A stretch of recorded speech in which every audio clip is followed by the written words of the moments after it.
ஆண்டவர் இயேசு கிறிஸ்துவில் எனக்கு மிகவும் பிரியமான சகோதர சகோதரிகளே,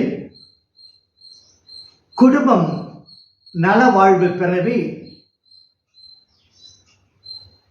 மாவீரனும் பேரழகியும் சிம்சோன் வாழ்க்கை வரலாற்றிலிருந்து சில பாடங்களை கற்றுக்கொள்வோம்.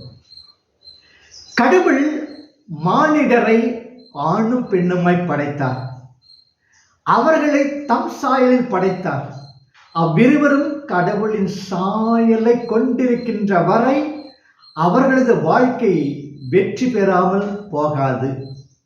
இருவரில் ஒருவருக்கு பெருங்குறை இருந்தாலும் அவர்கள் இருவருமே வெற்றியுறுவர் என்னும் கருத்து இப்பகுதியில் வலியுறுத்தப்படுகிறது.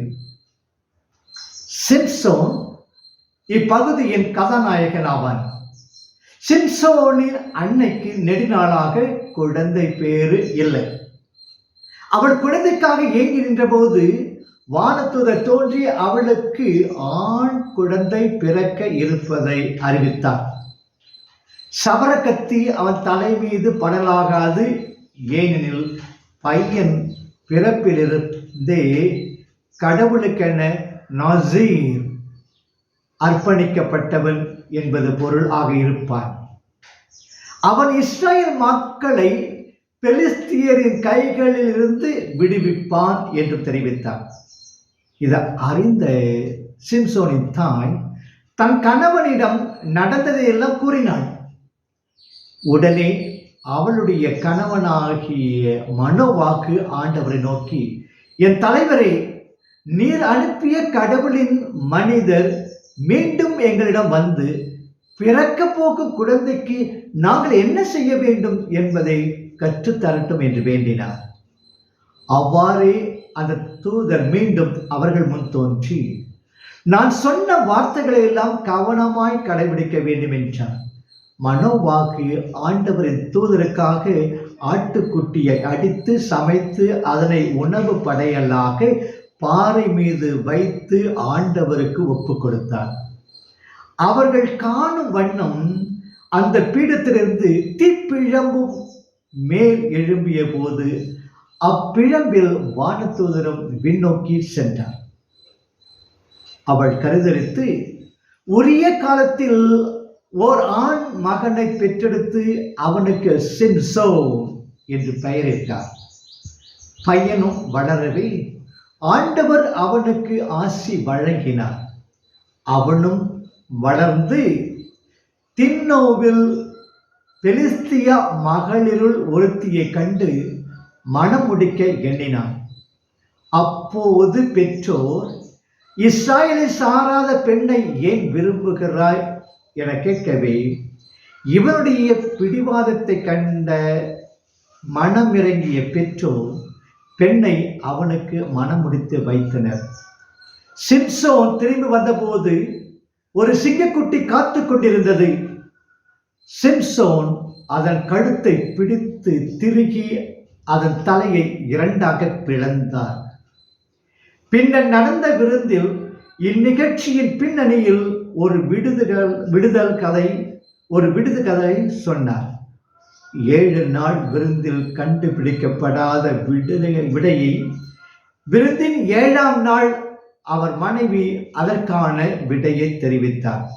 இதற்கிடையில் இவர் சினந்து தம் சொந்த வீட்டிற்கு வரவே இவருக்கு மாப்பிள்ளை தோழனாக இருந்தவருக்கு இவளை கொடுத்து விட்டனர்.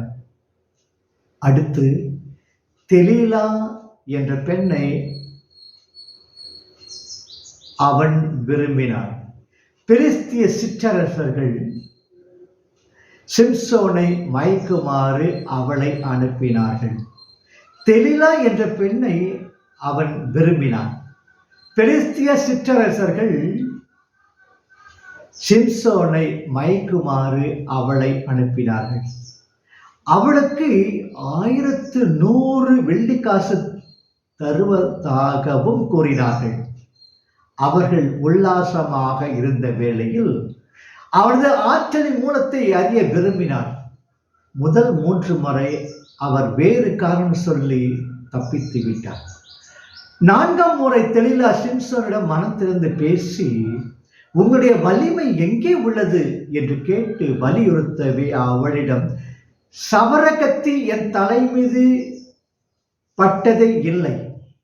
பிறப்பிலிருந்தே நான் கடவுளின் நாசிராக இருக்கிறேன். என் தலை மழிக்கப்பட்டால் என் ஆற்றல் என்னிடமிருந்து சென்றுவிடும் என்றார். உடனே அவள் தலைமுடியை வெட்டி எடுத்து விடவே தம் ஆற்றலை அவர் இழந்தார். உடனே அவர்கள் அவரை சிறையிலிட்டு 2 கண்களையும் குருடாக்கினர். ஒரு நாள் சிற்றரசர் மாளிகையில் விருந்து நடக்கும் பொழுது வேடிக்கை காட்ட மக்கள் குழுமியிருந்த இடத்திற்கு அவரை அழைத்து வந்தனர். அப்பொழுது அவரது முடி சிறிது வளர்ந்திருந்தது. அவர் இறைவனிடம், ஒரு முறை மட்டும் என்னோடு இரும், இவர்களை அழித்த பின்பு நானும் இவர்களோடு இருந்து விடுகிறேன் என்று மன்றாடினார். அவர் குரலை இறைவனும் கேட்டார். மாளிகையின் கூரையை தாங்கியிருந்த 2 தூண்களையும் அசைத்து ஆட்டினார். தூண்களும் மதில்களும் இடிந்து அவர்கள் மீது அங்கிருந்தவர்கள் மீது விழுந்து அதில் இறந்தோர் அனைவரும் மாண்டனர். அவரும் அவர்களை அழித்துவிட்ட மகிழ்ச்சியில் இடர்பாடுகளிடையே இறந்து போனார். சிறப்பு சிந்தனை.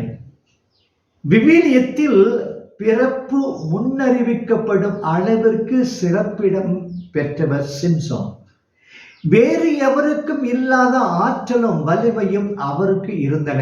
ஆயினும் கடமை, கண்ணியம், கட்டுப்பாடு முதலிய நற்குணங்கள் அவனிடம் காணப்படவில்லை. வந்த மனைவியும் காரியம் யாவிலும் கை கொடுக்கும் காரிகையாக அமையவில்லை. அடுத்து வந்தவளும் விலை மாதாய் போய்விட்டார். இறுதியாக அவன் விரும்பிய பெண்ணும் அவரை காட்டி கொடுத்து விட்டார். இவ்வாறு சரியான வாழ்க்கை துணை அமையாது போக அவர் தம் காமமும் சினமும் அவர் தம் வாழ்வை சிதைத்து விட்டன. நாம் ஒவ்வொருவரும் தீய நாட்டங்களை ஒதுக்கி இறைவன் நமக்கு தந்திருக்கும் திறமைகளை நன்முறையில் பயன்படுத்த தவறினால் நமக்கும் நம்மை சார்ந்தவருக்கும் இழுக்கும் அழிவும் காத்திருக்கின்றன என்பதே இப்பகுதியின் செய்தியாகும். காமம், வெகுளி, மயக்கம் இவை 3 நாமும் கெடக்கெடம் நோய். நாளை சந்திப்போம். ஆண்டவர் ஆசீர்வதிப்பாராக. ஆமென்.